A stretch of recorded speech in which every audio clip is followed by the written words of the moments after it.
महाराष्ट्र के हिंगोली जिले में गुरुवार देर रात महज 2 घंटे के भीतर भूकंप के लगातार 4 झटकों ने लोगों की नींद उड़ा दी है।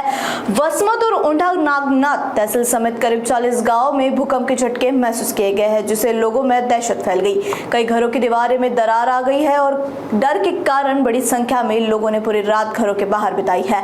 पहला झटका रात में 1:37 पर 4.6 तीव्रता का दर्ज किया गया है, जिसके बाद 3.6, 3.9 और 4.1 तीव्रता के 3 और झटके महसूस किए गए हैं। हालांकि इस पूरी घटना में किसी प्रकार की जनहानि की सूचना नहीं मिली है। जिला प्रशासन हालत पर लगातार नजर बनाए हुए है और लोगों से अफवाह पर विश्वास न करने तथा प्रशासन द्वारा जारी दिशा निर्देश का पालन करने की अपील की है। सर्व हिंगोलीकरांना माझा नमस्कार। सर्वांना असं माहिती आहे की काल रात्री जे आहे आम्हाला 4 वेळा जे आहे ते भूकंपाचे झटके एक्सपिरियन्स झालेले आहे। त्याच्यामध्ये जे आहे आपल्या 1:54 ला एक भूकंपाचा झटका आला होता, 2:17 ला एक भूकंपाचा झटका आला होता।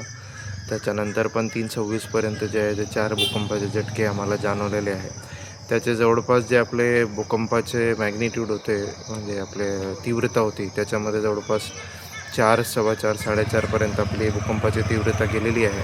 परंतु आता सोशल मीडियामध्ये जे आहे बरेच आव्हान असे होऊ लागलेले आहे की आता भूकंप परत येणार आहे, आता काय करायचं आहे, पुढे काय करायचं आहे, अशाप्रमाणे आपण सोशल मीडियाची जी अफवा आहे त्याच्यावरती आपण विश्वास ठेवू नका।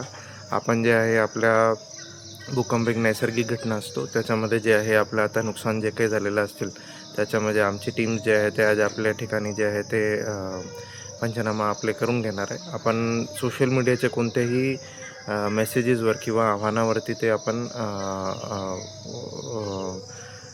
हे पसरू नका। आपल्या जे आहे भूकंप येतील मग आम्ही जे आहे प्रशासन याच्यामध्ये सुसज्ज आहे आणि त्याच्यामध्ये आपण योग्य जे कार्य आहे तो आम्ही करून घेणार आहे। धन्यवाद।